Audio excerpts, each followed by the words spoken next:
Celluloid के सितारे।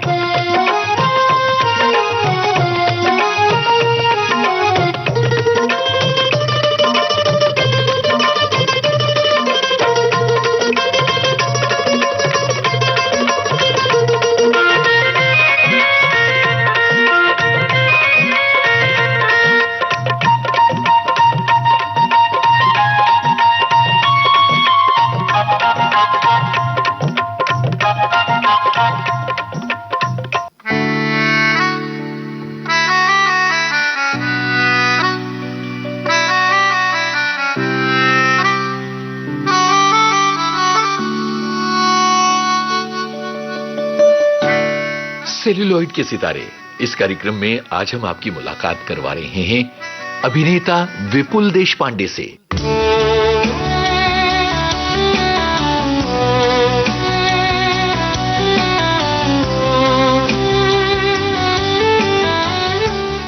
इनसे बातचीत की है जयंत पात्रीकर ने और ये है इस बातचीत का पहला भाग।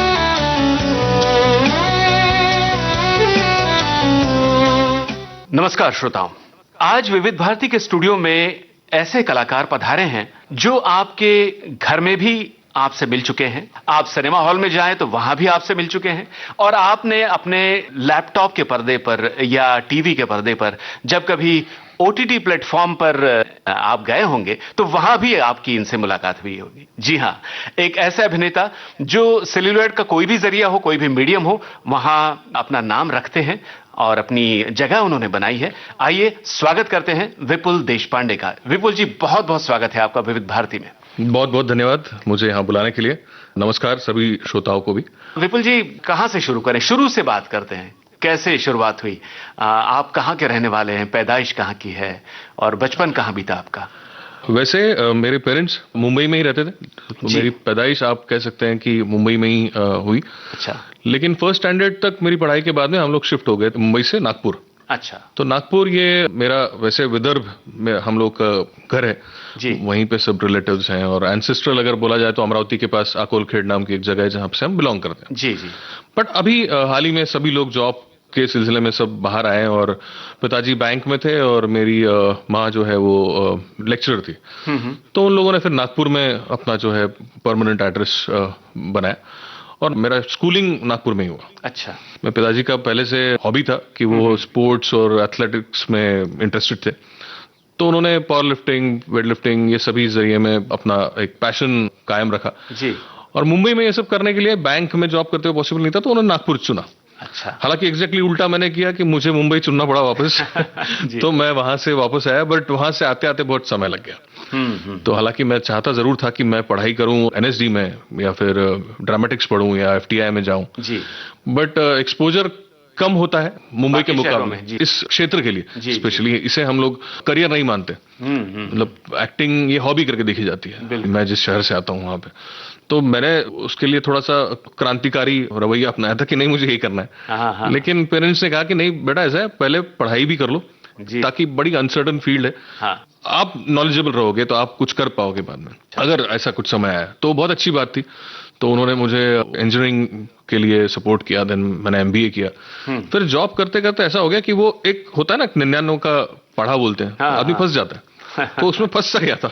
अच्छा। बट देन फिर मैंने कहा कि नहीं यार, करना तो पड़ेगा। तो फिर शुरू में नागपुर में जो भी थिएटर कर पाए हम, वो मैंने किया। वहां पे कुछ महानाट्य थे, कुछ नॉर्मल नाटक थे, वो मैंने किए।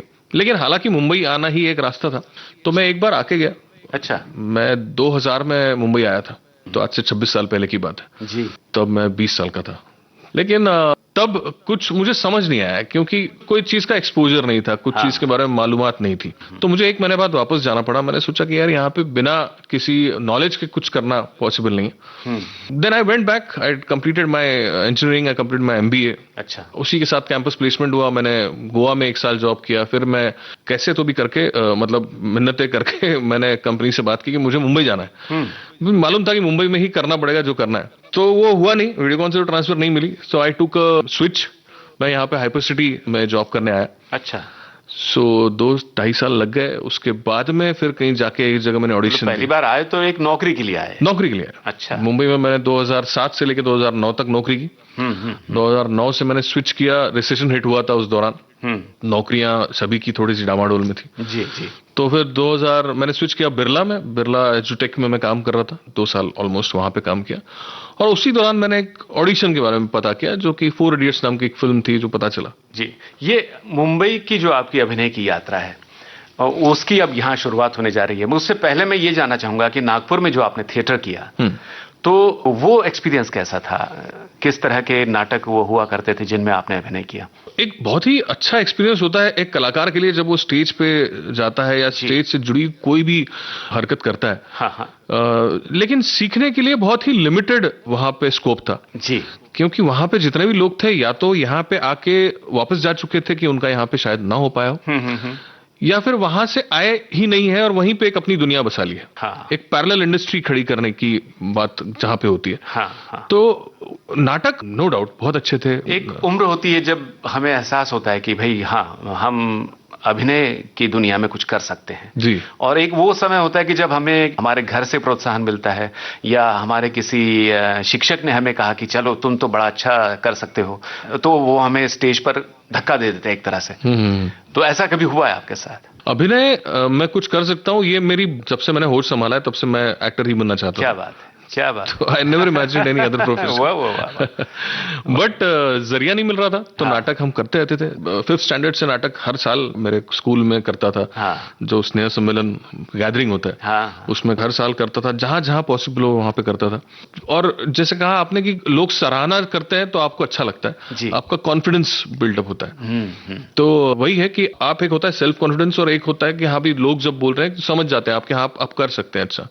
तो ये फिर वो धीरे धीरे बढ़ता गया जी, because you have performed well, people have appreciated, उन्होंने वो सराहना की और फिर आगे बढ़ती गई। और फिर मुंबई आके अपने आप को आजमाना, ये जो मन की एक इच्छा है, बाकी सारे काम करते हुए, नौकरी करते हुए या पढ़ते हुए भी हम जो है वो इच्छा मन में कुलबुलाते रहती है बहुत ज्यादा। ये कितने दिनों तक चला? ये सर बहुत चला। ये बेसिकली अगर बात करें तो 2006 में मेरा MBA जब मेरा पास आउट हो गया, जी। मैं पहली बार जॉब करने गया तो मैंने मेरे बॉस को कहा कि मुझे सर मुंबई में आप प्लेसमेंट दे दो। अच्छा। तो मैं चाहता था कि जॉब करते हुए मैं कुछ ना कुछ यहाँ पे, लेकिन उस दौरान मुंबई में था नहीं। तो वो मेरा 1.5 साल जो है औरंगाबाद, 6 महीने, और फिर 9 से 10 महीने गोवा में, ऐसा मेरा बीता। और रोज रात को इसलिए क्योंकि दिन भर काम, आपका समय कट जाता है, फिर जब आपको समय मिलता है शाम को 7-8 बजे, देन यू फील कि मैंने आज जो दिन भर किया, क्या वो मुझे जो पसंद था वो किया, अच्छा, या फिर बस करना है इसलिए किया, सरवाइव करने के लिए किया। तो वही एक बड़ी मशक्कत और बड़ा ही एक द्वंद्व होता था जी, कि यार ये नहीं करना चाहता हूँ, ये खुशी नहीं मिल रही है लेकिन करना पड़ रहा है। तो कुछ तो भी करके भगवान की दया से मुझे वो स्विच करना पॉसिबल हुआ और फिर मुंबई आया। तो ये मुंबई का जो सफर है हम उसकी बात करेंगे, मगर हमारे बातों के बीच में आपकी पसंद के गाने भी हम सुनेंगे। तो कौन सा गाना होगा सबसे पहला जो आपको पसंद है? मैं जिंदगी को जिस नजरिए से देखता हूँ, उस नजरिए से अगर बात करें, तो जिंदगी को एक लाइटली और एक हंसते खेलते जितना पॉसिबल हो बिताना चाहिए, किसी को तकलीफ न देते हुए, शायद वो ज्यादा जरूरी है। तो बच्चन साहब का एक गाना है, जिंदगी हंसने गाने के लिए है पल, 2 पल, वाह, इसे खोना नहीं, खो के रोना नहीं। क्या बात है, बहुत बढ़िया गाना। ये एक बहुत खूबसूरत सा गाना है, आइए सुनते हैं। जिंदगी हंसने गाने के लिए है पल, 2 पल, जिंदगी हंसने गाने के लिए है पल, 2 पल, इसे खोना नहीं, खो के रोना नहीं, इसे खोना नहीं, खो के रोना नहीं, जिंदगी हंसने गाने के लिए है पल, 2 पल, जिंदगी हंसने गाने के लिए है पल, 2 पल।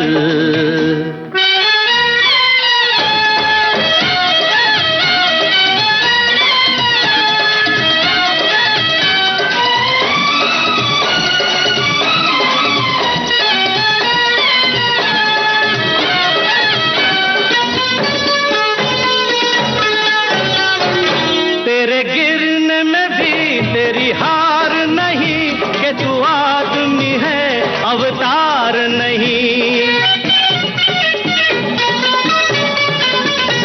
गिरने में भी तेरी हार नहीं, कि तू आदमी है अवतार नहीं। जो हो देश वो भेष बना प्यारे, चले जैसे भी काम चला प्यारे। प्यारे तू गम न कर, जिंदगी हंसने गाने के लिए है पल दो पल। जिंदगी हंसने गाने के लिए है पल दो पल।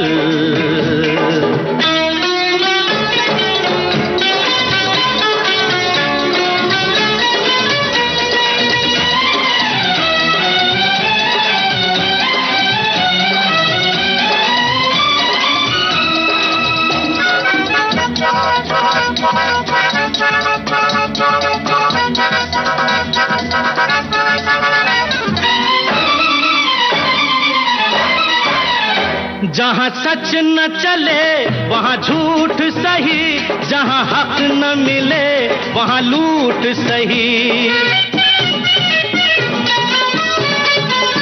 जहाँ सच न चले वहाँ झूठ सही, जहाँ हक न मिले वहाँ लूट सही।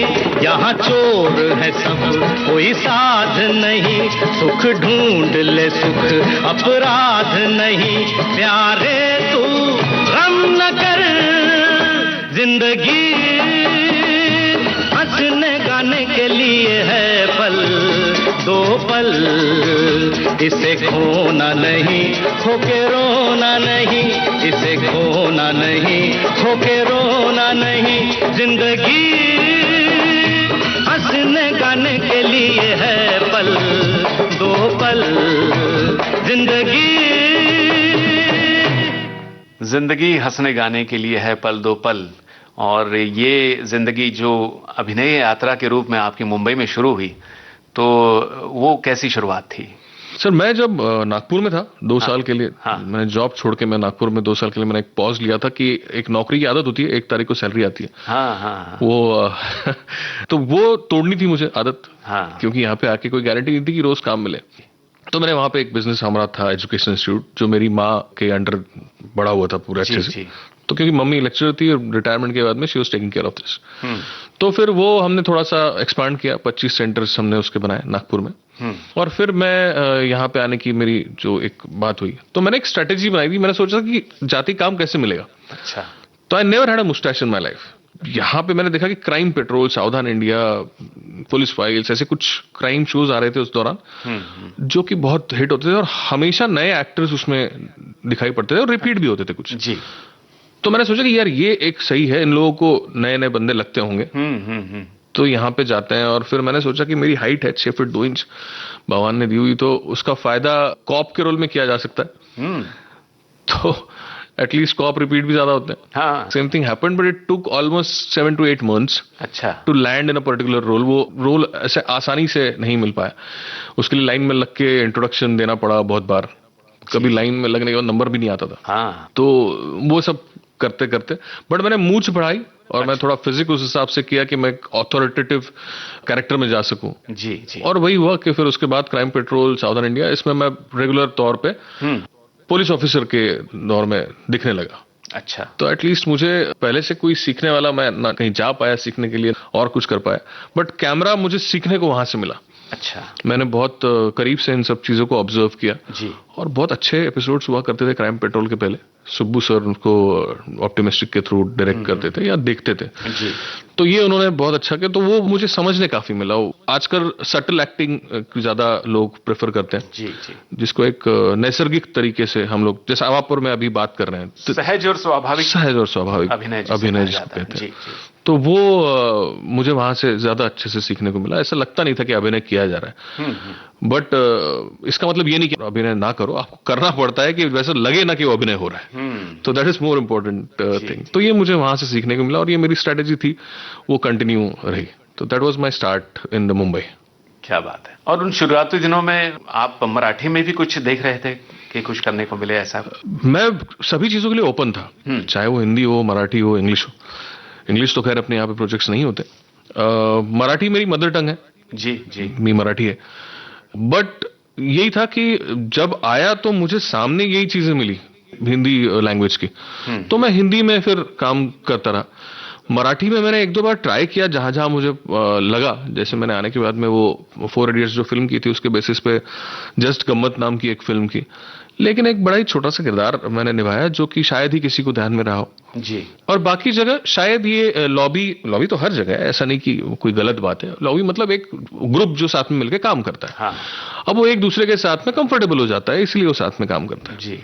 तो ये थोड़ी स्ट्रांग लगी मुझे रीजनल के दायरे में, तो वहां पे मेरी एंट्री ज्यादा नहीं हो पाई। आज भी शायद बहुत कम लोग जानते हैं कि मैं मराठी अभिनेता हूं, मैं मराठी कर सकता हूं, but I would love to expand my thing. मुझे बहुत खुशी होगी अगर मुझे कुछ अच्छे किरदार मिले जो मराठी में भी नहीं हो पाऊं।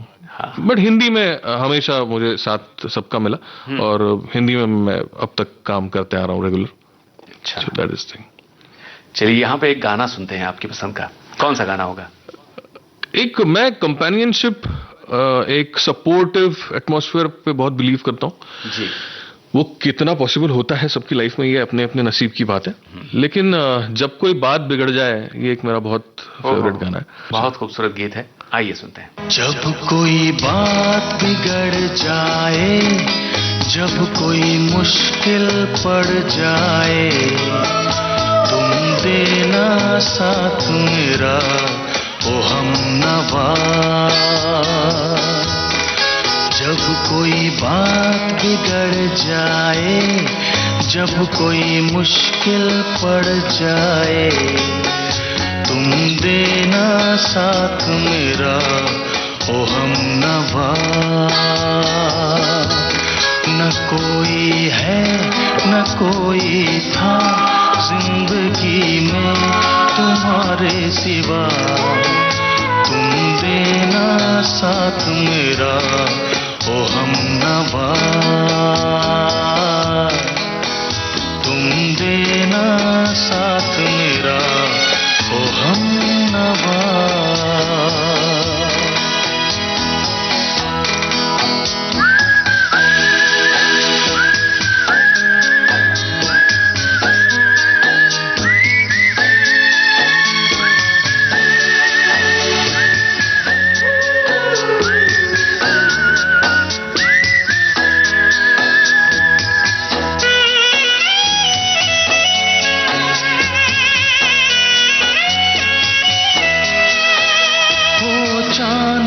जब तक रात देता है हर कोई साथ, तुम मगर अंधेरों में ना छोड़ना मेरा हाथ।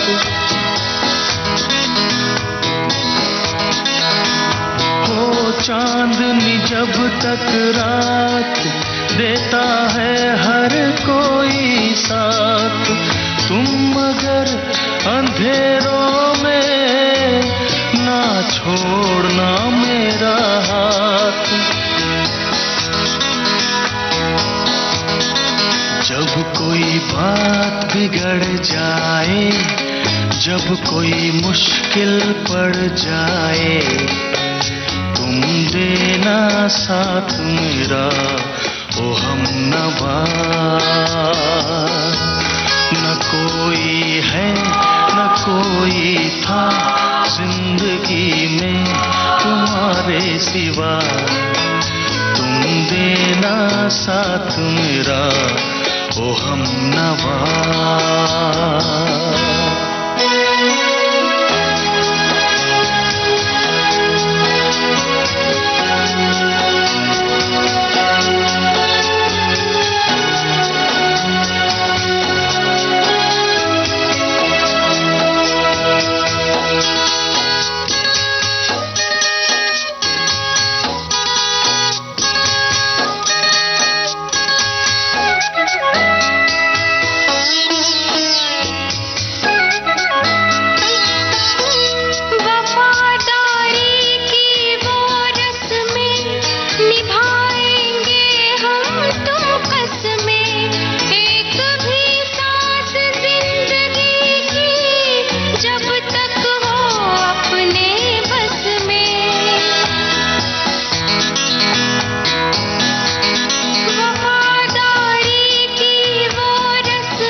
जब कोई मुश्किल पड़ जाए, तुम देना साथ मेरा ओ हमनवा। न कोई है न कोई था जिंदगी में तुम्हारे सिवा, तुम देना साथ मेरा ओ हमनवा।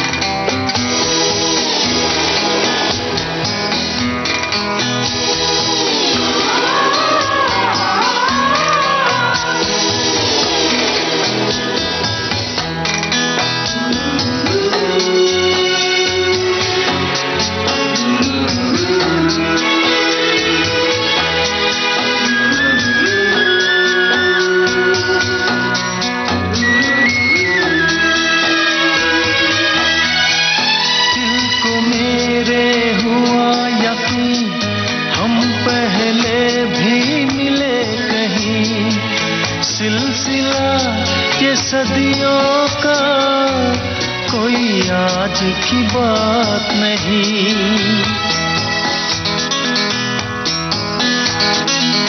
दिल को मेरे हुआ यकीन, हम पहले भी मिले कहीं।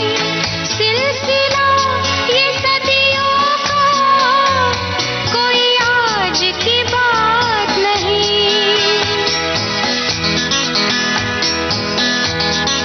जब कोई बात बिगड़ जाए, जब कोई मुश्किल पड़ जाए, तुम देना साथ मेरा ओ हमनवा। जब कोई बात बिगड़ जाए, जब कोई मुश्किल पड़ जाए, ये मुश्किल पड़ने वाली बात संघर्ष के दिनों में तो कदम कदम पे जो है इसका सामना होता है जी, है ना जी। कैसे मुश्किलों का सामना होता था उन दिनों में?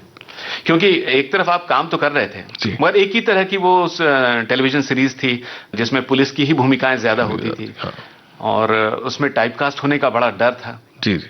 कैसा था वो संघर्ष? ये फील्ड ही ऐसी। किसी फिल्म का इंतजार कर रहे थे तब कि कोई फिल्म मिल जाए। हाँ। तो वो वही वाकया जो है, पहली फिल्म कैसे मिली?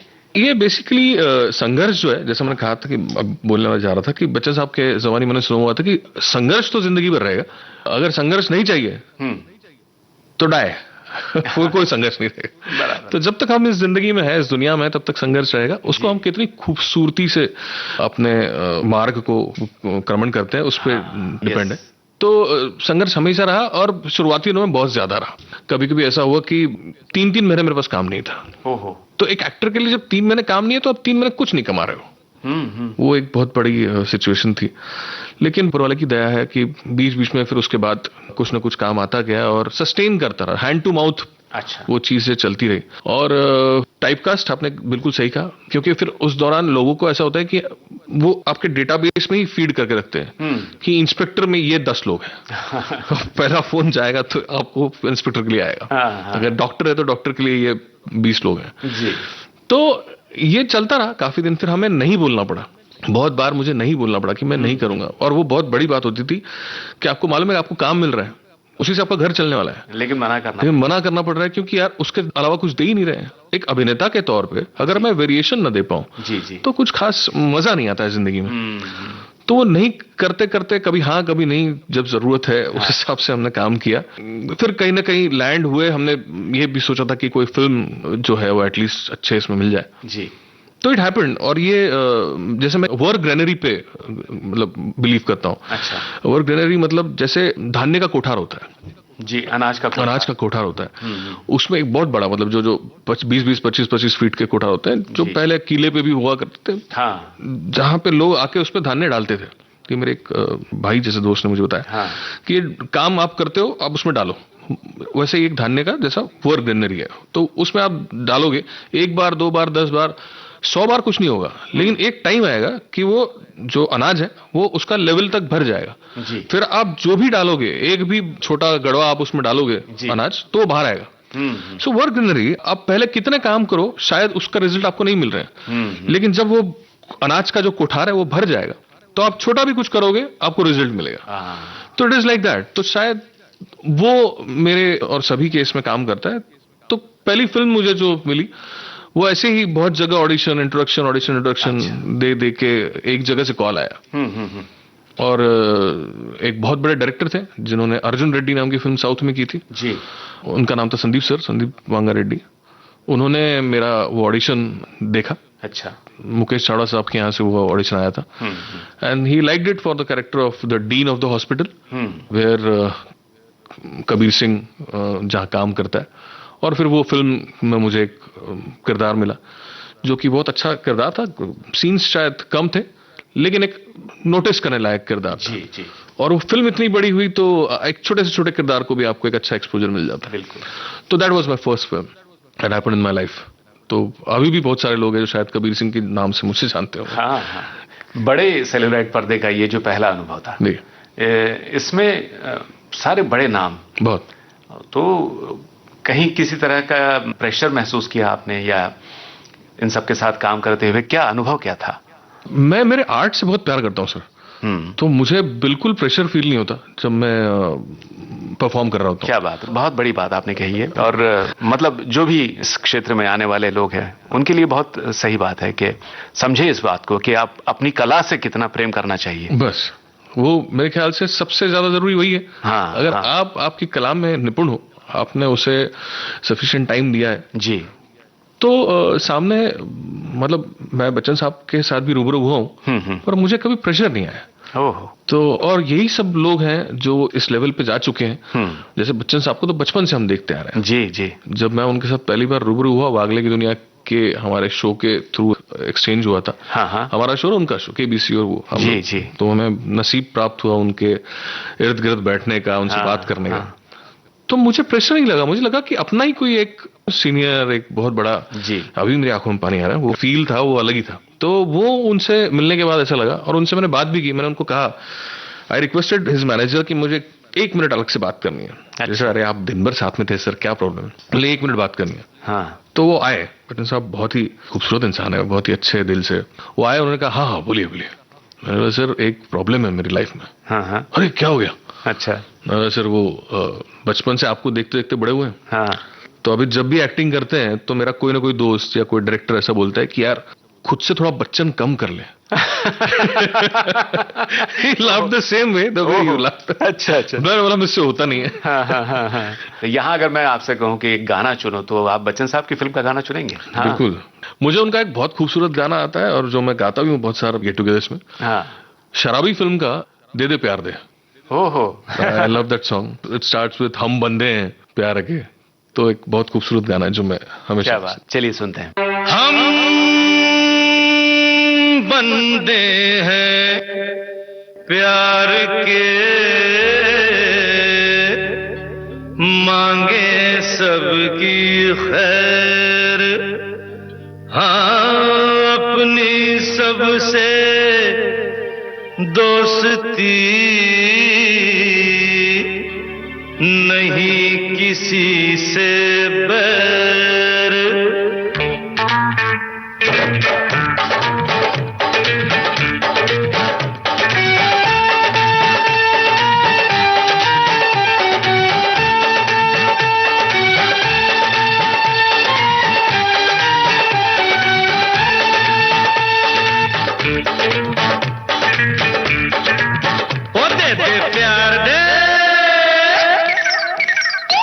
दे प्यार दे प्यार दे प्यार दे दे हमें प्यार दे, दे दे प्यार दे प्यार दे प्यार दे दे हमें प्यार दे।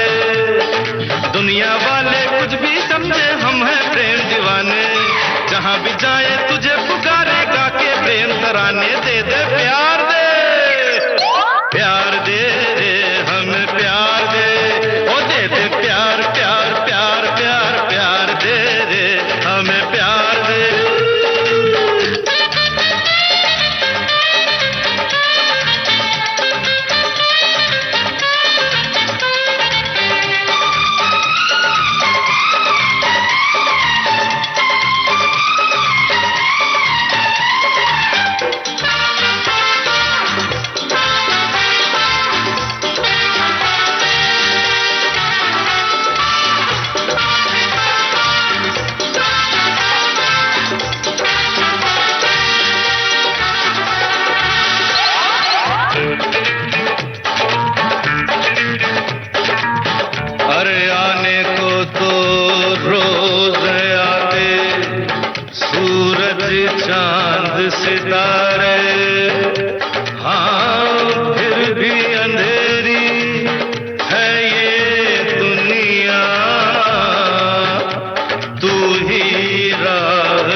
शराबी फिल्म का गीत हम सुन रहे थे, दे दे प्यार दे। और ये प्यार जो आपने मांगा इंडस्ट्री से, वो आपको मिलता गया, बढ़ता गया ये प्यार।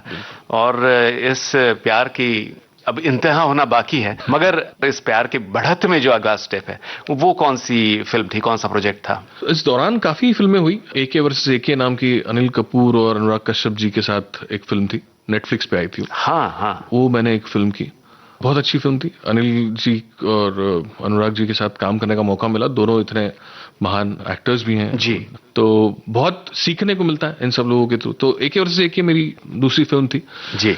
फिर मैंने बागी 3 भी की, जो कि टाइगर श्रॉफ के साथ में थी, रितेश देशमुख साहब थे, वो थी। फिर उसके बाद में मेरी 2 प्रोजेक्ट्स मुझे बहुत अच्छे लगते थे। मडगांव एक्सप्रेस एक फिल्म आई थी अभी, कुणाल खेमू उन्होंने वो डायरेक्ट की थी, लिखी थी जी। तो लाइट कॉमेडी फिल्म, तो बहुत ही खूबसूरत पिक्चर थी। जैसे मैं हेरा फेरी, अंदाज अपना अपना, ये फिल्में कभी भी लगाओ, कितनी भी बार देखो, वैसा ही मडगांव एक्सप्रेस भी आप कभी भी देखो, एक बड़ा ही लाइट कॉमेडी, फैमिली के साथ देखने लायक। हाँ, वो एक फिल्म थी। और एक ताजा खबर नाम के वेब सीरीज जी, जो कि भुवन बाम अपने आप में एक बहुत बड़ा यूट्यूब स्टार है आज के दुनिया में जी, तो उसके साथ की थी। वो दोनों सीजन मैंने उसमें किए, तो उसमें भी मेरा प्राइमरी कैरेक्टर रहा। नेगेटिव शेड है, ग्रे शेड है। पहले सीजन में विलन थे जेडी चक्रवर्ती साहब जी, जो कि साउथ से सत्या मूवी आई थी, उन्होंने वो सत्या का कैरेक्टर किया। हाँ। और दूसरे में थे जावेद जाफरी साहब जी। तो ये दोनों के साथ मैंने वो कैरेक्टर किया था, जो कि ग्रे शेड था, लेकिन काम करते हुए बहुत मजा आया। फिर बीच में गांधी गोड से एक युद्ध, जो राजकुमार संतोषी साहब की फिल्म थी, उसका किस्सा बड़ा खूबसूरत है। हुआ ये कि मैं रंजीत कपूर सर के साथ नाटक किया करता था। अच्छा। रंजीत कपूर सर जो अन्नू कपूर साहब के बड़े भाई है, 9 साल बड़े। हाँ। वो थिएटर की one of the most senior personality होंगी आज इंडिया में। जी। तो उनके साथ में नाटक करता था। चेखों की दुनिया, शेर अफगान भी हम करने वाले थे। तो सर को मैं बहुत मानता हूँ। लॉकडाउन खत्म होते ही मैंने सोचा कि मैं वापस आ जाता हूँ। फैमिली मेरी नागपुर में थी, लेकिन मैं आ गया, एटलीस्ट थोड़ा बहुत काम चालू हुआ था। जी। मैं रंजीत सर को मिलने गया। रंजीत सर ने कहा कि विपुल कल आ जाओ। उस दौरान जो है वो सोसाइटीज लॉक हुआ करती थी, सबको एंट्री नहीं होती थी। बोले तुम्हारे पास गाड़ी है तो मुझे तुम छोड़ देना, मुझे जाना है जुहू। अच्छा। तब हमारी रास्ते में बात भी हो जाएगी। मैंने बोला सर ठीक है। मैं गया, सर को पिकअप किया मैंने। हम जाते जाते बातें कर रहे थे, जो कुछ बातें थी। मैंने भी एक फिल्म लिखी थी, मैंने सर को बताई। अच्छा। बातें हुई। मुझे पता नहीं वो कहाँ जा रहे हैं। उन्होंने कहा जुहू चलो। अच्छा। बच्चन साहब के घर के सामने से जाएंगे। तो मैं वहां ले गया गाड़ी। फिर उन्होंने कहा कि चलो ठीक है, मेरी मंजिल आ गई, मैं उतरता हूँ, मिलते हैं बाद में। मैं बोला ठीक है सर। तो उन्होंने उतरते वक्त कहा तुम राज जी से मिले हो? मैंने बोला कौन राज जी सर? अरे राजकुमार संतोषी। अच्छा। अरे मैंने बोला सर मैंने तो नाम ही सुना है, आप राज जी से मिले हो, कैसे मैं मिलूंगा? अच्छा तो आ जाओ चलो। For me it was like goose bump. इतने बड़े इंसान से आ जाओ चलो मिलने। मैंने तुरंत मैंने ठीक है आता हूँ। मैंने गाड़ी लगाई, उनके साथ ऊपर गया।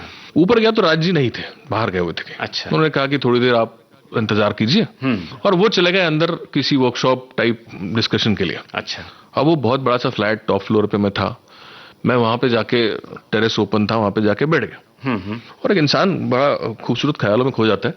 मैंने सोचा मैं ऐसे बैठा हुआ हूँ, मेरे लंबे बाल हुआ, लॉकडाउन में मैंने कंधे तक बाल बढ़ा लिए थे। अच्छा। मैंने सोचा मैं ऐसे बैठा हुआ हूँ और राज जी की एंट्री होती है।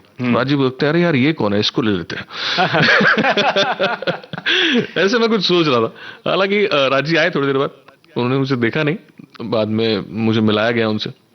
और एक कैरेक्टर उनके दिमाग में था, जो उनके एसोसिएट ने आके मुझे बताया कि डीएसपी राणा नाम के उस दौरान के अच्छा कैरेक्टर था जी। तो उनको बताया कि ये है विपुल देशपांडे। रंजीत सर ने बताया ये मेरा एक्टर है, बहुत अच्छा एक्टर है। Thanks to Ranjit sir for that. और उन्होंने कहा कि आप इससे जो भी आपके पास काम हो आप कराइए, बहुत बढ़िया कलाकार है। तो उन्होंने कहा यार डीएसपी का कैरेक्टर है, लेकिन इतने खूबसूरत बाल बढ़ा रखे हैं, काटने पड़ेंगे। मैंने बोला सर मैं काट लूंगा, बालों का टेंशन नहीं है, अब काम करना जरूरी है। Then he gave me that character and I worked with him. It was a beautiful experience working with him also. OTT की वेब सीरीज के लिए, फिल्मों के लिए आपने काम किया, टेलीविजन के लिए सीरीज की है और बड़े पर्दे पर भी काम किया है। ये तीनों अलग अलग मीडियम है, मगर इसके शूटिंग की जो प्रोसेस है ऑलमोस्ट एक जैसी होती है जी। कुछ फर्क आपने एक एक्टर के रूप में महसूस किया है इसमें? फिल्म और OTT ऑलमोस्ट सेम है। हाँ, क्योंकि इसके पहली बात आती है बजट की। आपके पास में एक थोड़ा अच्छा डिसेंट बजट है तो आपके पास टाइम होता है जी। टेलीविजन में क्या होता है कि आपके पास में टाइम थोड़ा कम होता है, क्योंकि आपको वो शूट करके पहुंचाना है। हाँ आगे। और उसकी एक तयशुदा तारीख है कि उस दिन वो एपिसोड तो टेलीकास्ट होना ही है जी। तो जैसा आपने कहा कि एक तयशुदा तारीख, तो उस वक्त आपको पहुंचाना है। और आपके पास में बहुत सारा काम होता है जी जी, बिकॉज महीने में अगर वो 28 दिन टेलीकास्ट हो रहा है, 28 दिन आपको काम करना पड़ेगा, 28 स्टोरीज आपको लगेंगी जी। तो मेरा एक बहुत ही बड़ा काम जो मैंने किया है आज तक, वो था वागले की दुनिया। हाँ जी। मैं अपने आप को बहुत फॉर्चुनेट समझता हूँ कि जेडी सर ने मुझे अपॉर्चुनिटी दी, जेडी मजेठिया सर, आतिश कपाड़िया सर, ये दोनों प्रोड्यूसर्स हैं। मुझे मौका मिला सुमित राघवन जैसे इतने सीनियर आर्टिस्ट के साथ भाई के कैरेक्टर में काम करने का। तो सुमित दा मेरे मेंटर जैसे हैं। क्या बात। दो और हमारे आइकॉन थे, भारती मौशी, भारती आचरेकर जी, और अंजन सर, अंजन श्रीवास्तव, जो कि सीनियर कपल थे वागले। ये अपने आप में एक इंस्टीट्यूट्स हैं, बिल्कुल इनसे सीखने को बहुत मिलता है। तो ये तीनों के साथ काम करने में बड़ा मजा आया। मुझे बहुत सराहना भी मिली इन लोगों के साथ काम करते हुए, बहुत सीखने मिला। ये मेरा पहला डेली शो था। अच्छा। तब तक मैं फिल्म्स और ओटीटी ही करना चाहता था, तो मैं उसी पे फोकस ज्यादा कर रहा था। बट ये कैरेक्टर बड़ा है अपने आप में। मुझे लगता है 2022 की बात है। जी जी, 2022 की बात है, आज से 4 साल पहले।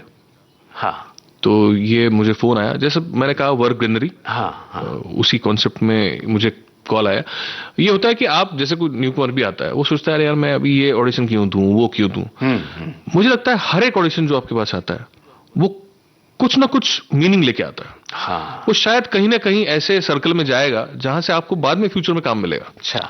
क्योंकि सबको चाहिए अच्छे काम करने वाले। तो casting director, producers, director, they need good people. तो आपके पास जो भी मौका, जो भी अपॉर्चुनिटी आती है, आप उसको छोड़ो मत। आपके पास में भले आपको लग रहा है कि ये इतना मजा नहीं आ रहा है, बट आप उसको शूट करके भेज दो जी। आजकल तो बहुत आसान हो गया है। पहले मैं जब आया था 2013 में, ये ऑनलाइन वीडियो बना के भेजने वाली बात नहीं थी। बिल्कुल। आज ऐसा हो गया है कि आपको स्क्रिप्ट आती है, आपका मोबाइल में अच्छा कैमरा है, आप उसको स्टैंड पे लगाओ और खुद ही घर पे बैठ के शूट कर लो, अपना ऑडिशन भेज दो। सही लगा तो वो बुलाएंगे। ये पहले नहीं हुआ करता था। पहले एक भी ऑडिशन क्यों ना हो, जाना पड़ता था जहां जहां बुलाया जा रहा है, वहां पे लाइन में खड़ा होना पड़ता था। दर दर भटकने वाली बात है। बिल्कुल, हमने दर दर की ठोकरें खाई है। और बहुत जगह से बाहर से ही निकाला जाता था कि यहाँ कुछ काम नहीं है। कुछ जगह पूछा जाता था कि आपकी अपॉइंटमेंट है, नहीं सर पता करने आए, कुछ काम है क्या? नहीं, कोई काम नहीं है। तो ये भी बहुत बार, बहुत साल हुआ है मेरे साथ। तो लेकिन उसका अपना एक मजा था। हाँ। वो सफर है। अच्छा। मंजिल पे पहुंचने का मजा तभी आता है जब सफर अच्छा हो। हाँ। अगर सफर आप डायरेक्ट चले गए तो क्या मतलब। बराबर। तो एक अलग मजा रहा है। अभी भी मैं एंजॉय करता हूँ। स्ट्रगल अभी भी खत्म नहीं हुआ। हाँ। अभी भी ऐसे बहुत सारे किरदार है जो मैं करना चाहता हूँ, लेकिन शायद वहां तक पहुंचने के लिए अभी समय होगा। बट जब भी मिलेगा ये सफर आनंददायी ही रहेगा। क्या बात है। कोई ऐसा गाना जो आपके इस संघर्ष के दिनों में बार बार आपके जहन में गूंजता हो? देवानंद साहब का जो एक गाना मैंने उन पे फिल्माया हुआ गाना देखा था, मैं जिंदगी का साथ निभाता चला। क्या बात है। और फिक्र को धुएं में उड़ाता। हम दोनों फिल्म का गाना है। हाँ जी। बेहद लोकप्रिय गीत। बेहद लोकप्रिय। आइए सुनते हैं। मैं जिंदगी का साथ निभाता चला गया,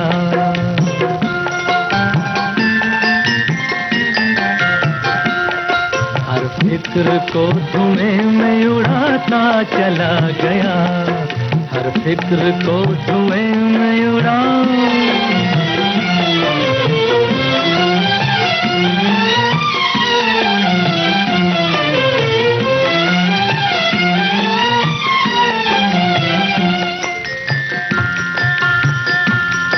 बर्बादियों का सोग मनाना फजूल था,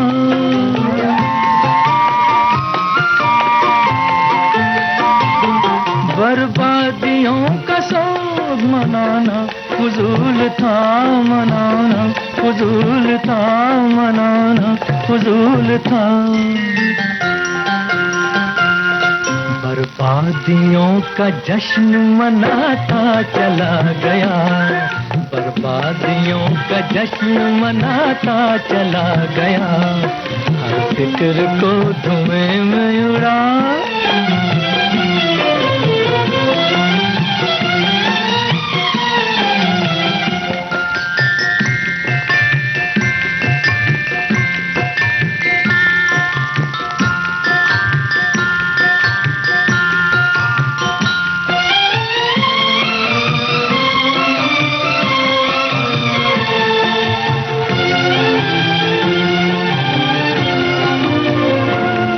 जो मिल गया उसी को मुकद्दर समझ लिया,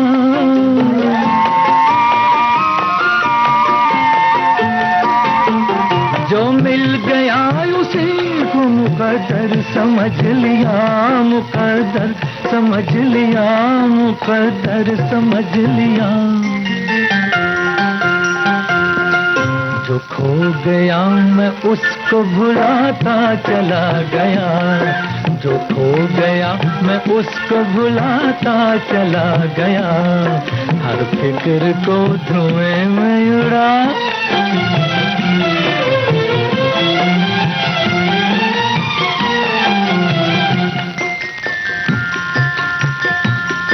गम और खुशी में फर्क न महसूस हो जहां,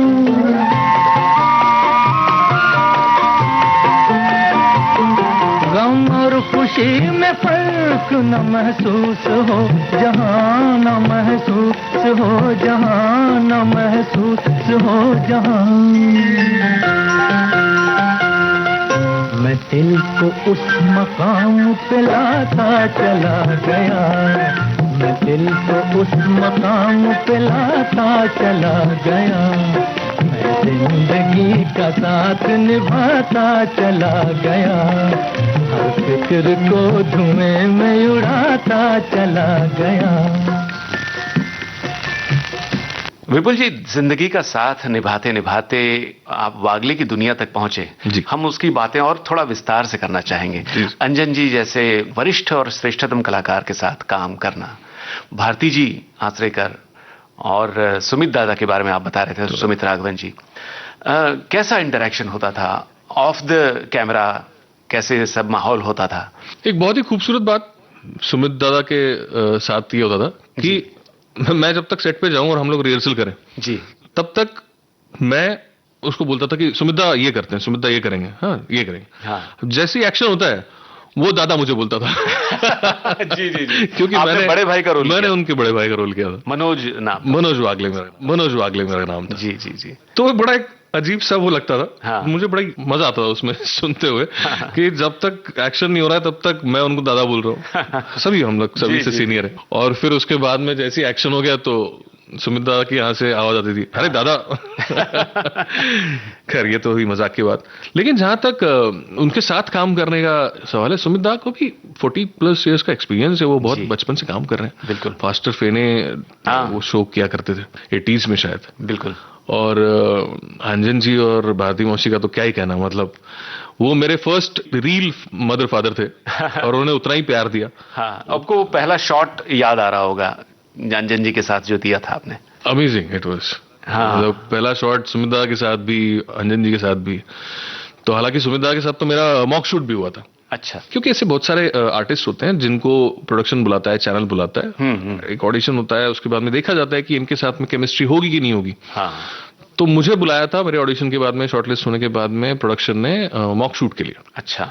तब सीन ये था कि माँ मतलब भारती मौसी एडमिट है। अच्छा। और ये जो कैरेक्टर है मनोज वागले का, ये थोड़ा शॉर्ट टेम्पर्ड कैरेक्टर है। ओके। मेरा जो कैरेक्टर मैंने जो प्ले किया था, और उतना ही कूल और उतना ही शांत सुलझा हुआ है राजेश वागले, जो कि सुमित दादा प्ले करते थे। हाँ हाँ। तो इतना उसमें डिफरेंस दिखाना था कि माँ के हॉस्पिटल में वो उधर बजर बजा रही है, कोई आ नहीं रहा है और ये भड़का हुआ है, और फिर नर्स को बुलाता है, नर्स को झाड़ता है और वो डर के चली जाती है। इस टाइप का एक वो सीन था। मैं सीन प्रिपेयर करके आया, सुविधा को भी मैं पहली बार मिला था। तो बड़ी प्लीजेंट पर्सनालिटी है। जितने बड़े आर्टिस्ट होते हैं उतने ही डाउन टू अर्थ होते हैं, उतने ही दिल के खूबसूरत होते हैं, मैंने देखा हुआ है। ये तभी तो एक अच्छी एक्टिंग कर सकते हैं। बिल्कुल। इंसान अगर दिल से अच्छा नहीं है तो बहुत बड़े कलाकार इसलिए क्योंकि ये बहुत अच्छे और बड़े इंसान हैं। जी जी जी। और बहुत विनम्र होते हैं। बहुत विनम्र होते हैं। इनको कभी भी आप देखेंगे नहीं कि अननेसेसरी शॉर्ट टेम्पर हो, किस पे चला रहे हैं कुछ। जी, जी। तो ये बहुत अच्छा मेरा एक्सपीरियंस रहा है। तो सुमित दा के साथ वो भी मैंने जो एक मॉक शूट किया, एक्शन होने के पहले तक मैं बिल्कुल उस जोन में नहीं जाता, लेकिन एक्शन के बाद मैं चाहता हूं कि इंसान वही रहे जो कैरेक्टर है, वही मैं फील करूं अंदर से।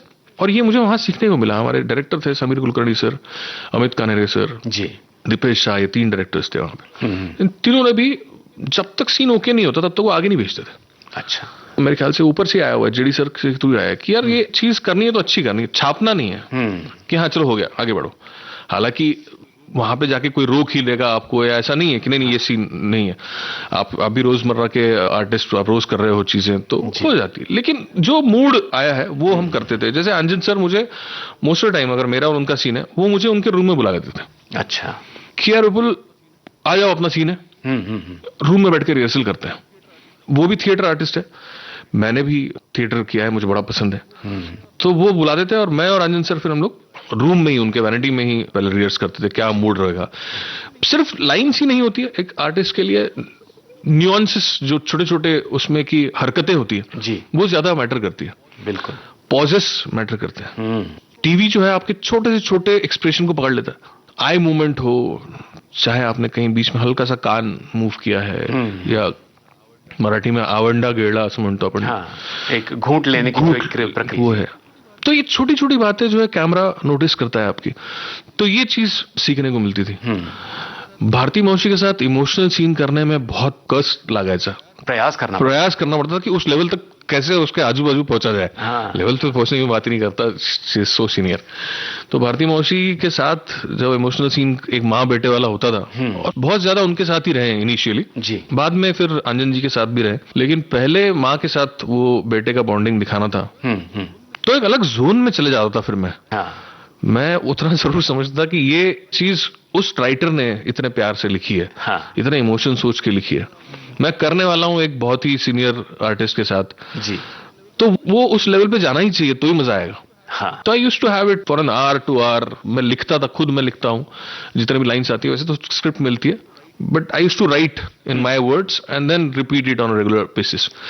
ये मैंने सीखा है, शायद नाना पाटेकर साहब से भी सुना था, आमिर खान साहब से भी सुना था, कि वो खुद लिखते हैं एंड देन वो रिहर्स करते हैं 20 बार 25 बार जी। उसी से फायदा होता है, आपके पास जो भी है वो स्क्रिप्ट है जी, वो स्क्रिप्ट में ही चीजें मिलेंगी आपको जो डिलीवर करनी है जी। तो ये इन तीनों के साथ मैंने सीखा है और बहुत मजा आया। बाकी भी मेरे जितने भी को एक्टर्स थे, मेरी वाइफ थी विद्या वागले, सुकन्या ने वो किरदार किया था। फिर हमारे पड़ोसी थे अमित और दीपक पारिक, और उनके साथ भी करने में बड़ा मजा आता था। एक अलग ही जोन में वागले जो है चलता रहा। वागले ने मुझे बहुत कुछ दिया जी। घर घर में पहचान मेरी मनोज वागले के नाम से। हाँ, मैं अभी उसी सवाल पे आने वाला हूँ कि घर घर में आप पहुंचे, मगर ये वागले का शूटिंग करने के बाद जब आप अपने घर नागपुर पहुंचे तो कैसा रिएक्शन था? मेरे बहुत सारे दोस्तों को पता तो था ही कि मैं ऑलमोस्ट 7-8 साल से स्ट्रगल कर रहा हूँ। हाँ। कुछ लोगों ने मेरे काम देखे थे, क्राइम पेट्रोल, साउथर्न इंडिया, लेकिन वो छोटे मोटे काम थे जो ज्यादा दिखते नहीं थे। अच्छा। तो वागले करने के बाद जब घर घर में शील पहुंची तो मेरे बहुत सारे दोस्तों ने भी बताना चालू किया ये हमारा दोस्त है। तो लोग यकीन नहीं करते थे कि ये तेरा रोज कहां से आएगा। तो नागपुर का तो नागपुर में होगा, या ऐसा थोड़ी होता है। हाँ। बहुत सारे लोग बिलीव नहीं करते थे। एक बहुत ही मजाक किया सीन हुआ मेरे साथ। अच्छा। मेरे पिताजी की तबीयत ठीक नहीं थी, 2023 की बात है, हॉस्पिटल में हम लोग थे। एक बार मैं नीचे से, मैं और मेरी शायद माँ थी मेरे साथ, हाँ। हम लोग नीचे से लिफ्ट में ऊपर के फ्लोर पे जा रहे थे। वहां पे एक इंसान आए, उन्होंने मुझे थोड़ी देर घूर के देखा, फिर अपने आप में कुछ सोचा। अच्छा। और थोड़ी देर में बोलते हैं आप ही के जैसा एक आर्टिस्ट है। अच्छा। दिखता है बिल्कुल आपकी तरह। मैंने अच्छा। मैं बोला किसमें? वो बहुत बड़ा एक शो है वागले की दुनिया। हाँ। उसमें मनोज वागले का कैरेक्टर करता है। अच्छा। बिल्कुल हूबहू आपकी तरह दिखता है। मैंने अच्छा। जी। मैंने बोला सर काम अच्छा करता है क्या? हाँ। अरे बहुत अच्छा, बहुत उम्दा। अच्छा। मैं बोला चलो नाम तो नहीं खराब कर रहा है।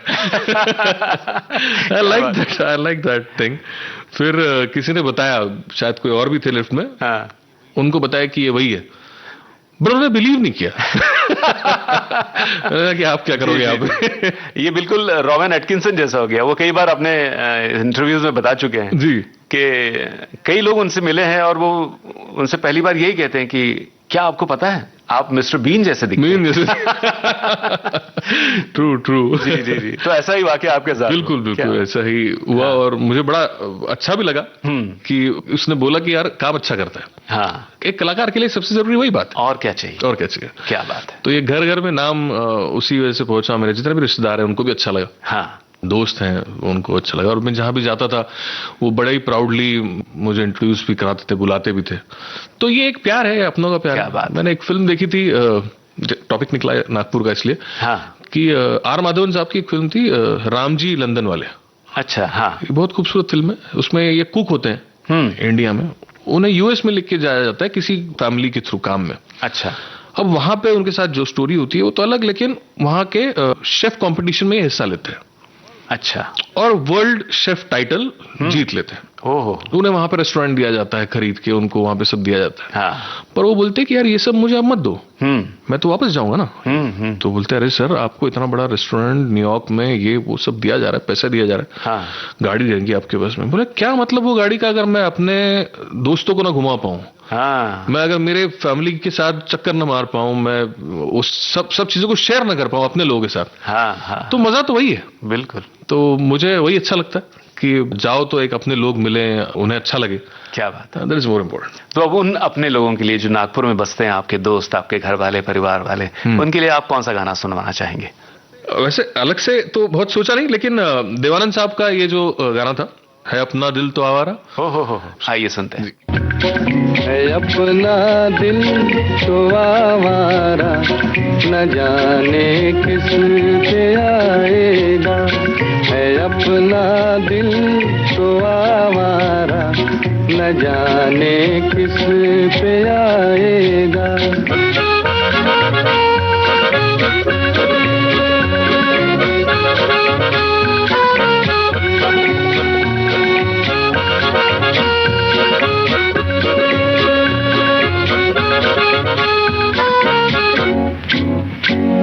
हसीनों ने बुलाया, गले से भी लगाया, बहुत समझाया, यही ना समझा।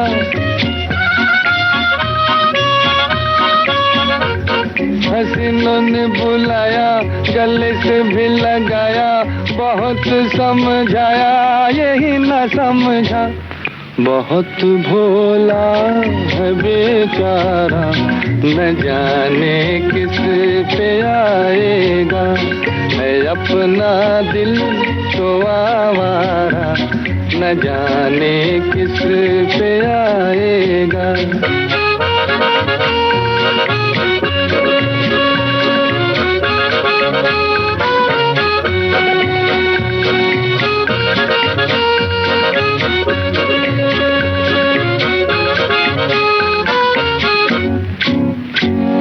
अजब है दीवाना, न दर्द न ठिकाना, ज़मी से बेगाना, फलक से जुदा।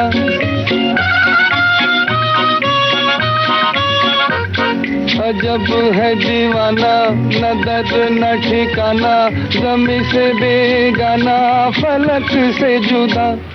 ये एक टूटा हुआ तारा, न जाने किस पे आएगा।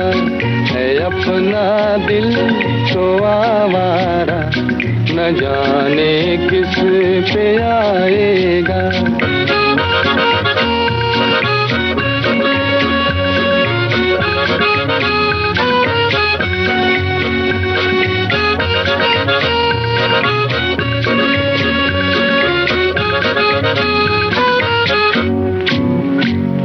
जमाना देखा सारा, है सबका सहारा, ये दिल ही हमारा हुआ ना किसी का।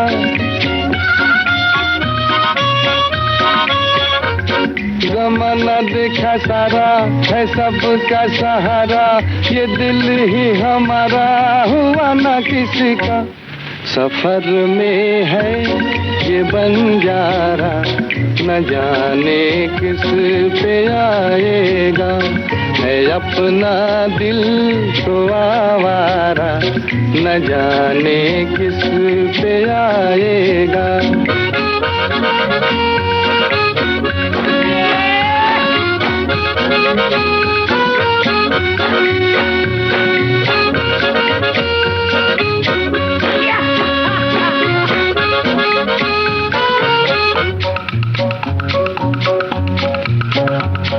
हुआ जो कभी राजी, तो मिला नहीं काजी, जहाँ पे लगी बाजी वहीं पे हारा।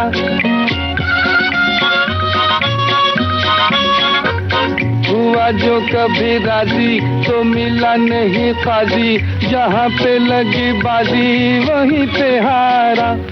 जमाने भर का नाकारा न जाने किस पे आएगा, है अपना दिल तो आवारा न जाने किस पे आएगा।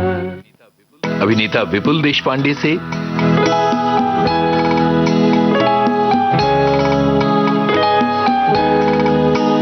जयंत पात्रीकर की बातचीत का पहला भाग अभी आपने सुना। रिकॉर्डिंग इंजीनियर किरण बंग,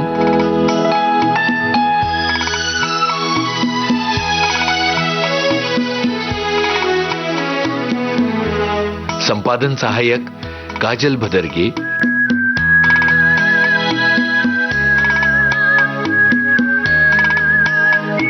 प्रस्तुतकर्ता जुबैर खान।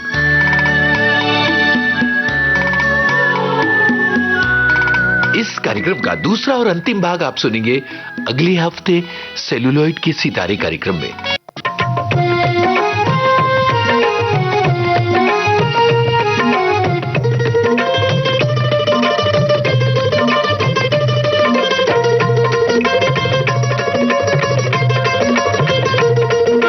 सेल्यूलॉइड के सितारे